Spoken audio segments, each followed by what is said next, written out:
ലണ്ടനിലെ കഴിഞ്ഞ ദിവസം കുടിയേറ്റ വിരുദ്ധ റാലി വളരെയധികം പ്രാധാന്യം നേടി. ലണ്ടനിലെ തെരുവീഥികളിലെ ഒരു പ്രകടനം അവർ നടത്തി.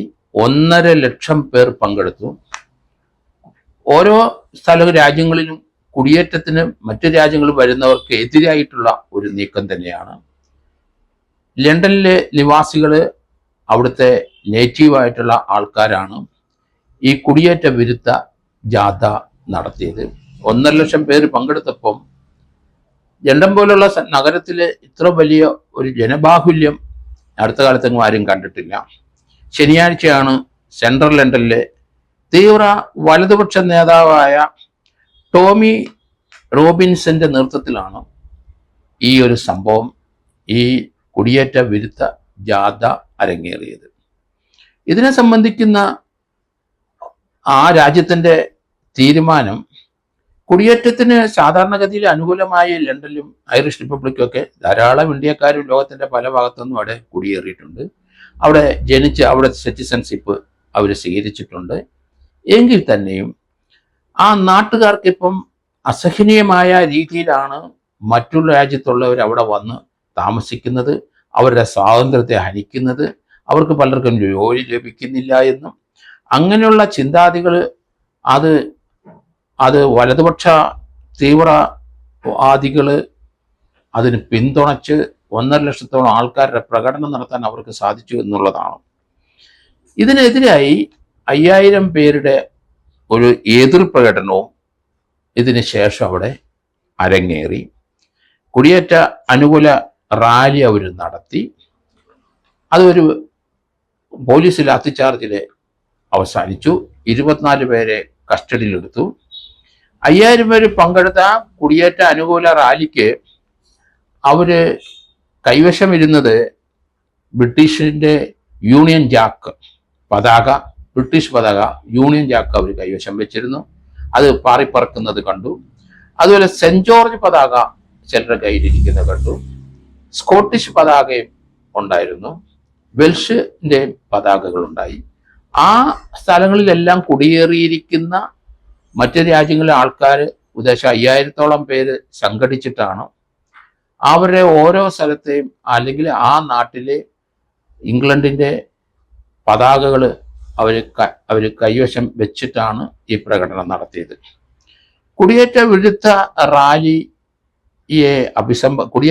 റാലിക്ക് ബ്രിട്ടീഷ് പ്രധാനമന്ത്രി കിയർ സ്റ്റാർമർ ഇന്നലെ അതേപ്പറ്റി അത്ര വലിയ പ്രകടനം നടത്തിയത് ശരിയായില്ല എന്ന് പറഞ്ഞ് അദ്ദേഹം രംഗത്ത് വന്നു.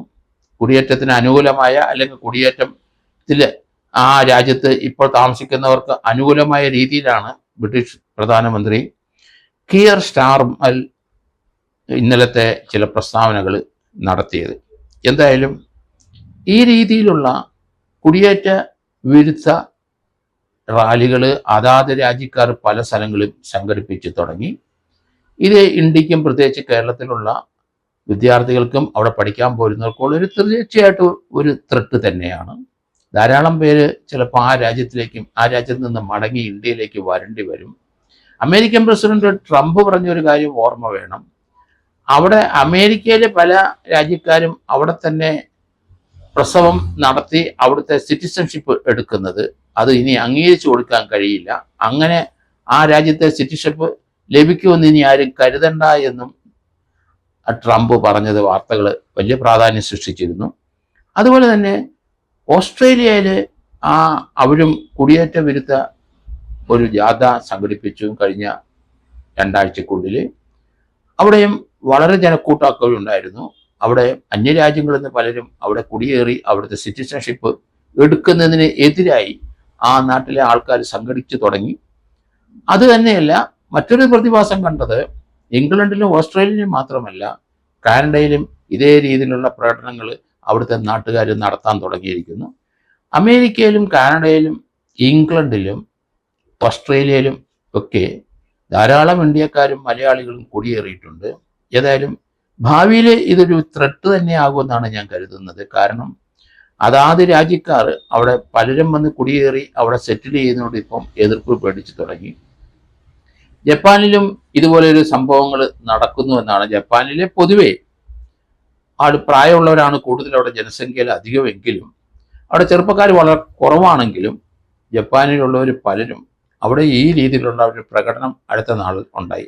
ലോകത്തിൻ്റെ പല ഭാഗത്തും ഇന്ത്യക്കാർ ചേക്കേറിയിട്ടുണ്ട്. നമ്മൾ മാത്രമല്ല, ആഫ്രിക്കൻ രാജ്യത്തുള്ളവർ പലരും പല രാജ്യങ്ങളിൽ പോയി ചേക്കേറുന്നുണ്ട്.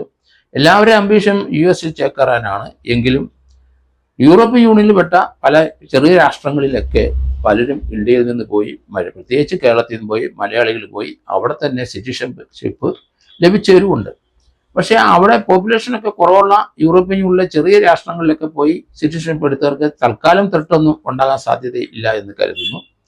എങ്കിൽ തന്നെയും ഇപ്പോഴത്തെ ലോകത്തിലെ ഈ ട്രെൻഡ് തീർച്ചയായിട്ടും മലയാളികൾക്കും ഇന്ത്യക്കാർക്കും ഒരു ത്രെട്ട് തന്നെയാണ്. അതുകൊണ്ട് ഇപ്പോഴ് പല സ്ഥലങ്ങളിലും അവിടെ പഠിക്കാൻ പോകുന്നതിന് തടസ്സമില്ല. അവിടെ പോയി പഠിക്കാം, അവിടെ ഡിഗ്രി എടുക്കാം.